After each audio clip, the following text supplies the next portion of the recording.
जनपद बस्ती के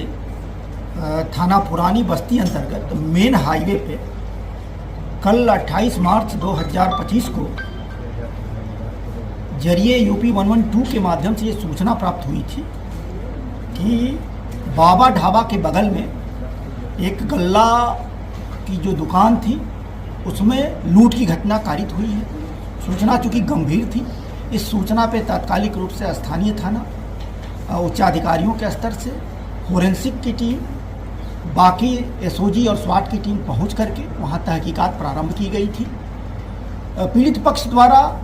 चूँकि मात्र उससे लगभग 200 मीटर के आसपास भी एक पुलिस चौकी भी थी, मेन हाईवे था, इसलिए काफ़ी सनसनीखेज घटना की सूचना प्राप्ति के बाद जब ये वहाँ जानकारी की गई तो ये तथ्य संज्ञान में आए कि 28 तारीख से जस्ट एक दिन पहले 27 तारीख को भी दो व्यक्ति उसी दुकान में आकर के कुछ रेट वगैरह के विषय में पूछताछ उनके द्वारा की गई थी और फिर 28 तारीख को उसी को दोबारा जब किया गया तो उसमें वहाँ मारपीट की कुछ घटना कारित हुई थी। इसमें जो पंकज शुक्ला जो उसके ओनर हैं दुकान के और वहाँ जो अनमोल चौधरी जो उनके यहाँ कर्मचारी हैं, इन दोनों लोगों द्वारा जो पूछताछ के बाद इसकी स्वीकारोक्ति की गई है कि मारपीट के बाद चूंकि ये चीज़ें हुई थी, इस कारण से 3 लाख रुपए लूट की बात पुलिस को बताई गई थी, जबकि इस तरीके की कोई लूट की घटना कारित नहीं हुई थी। पुलिस जब वहाँ मौके पे पहुँची तो वहाँ एक पल्सर गाड़ी,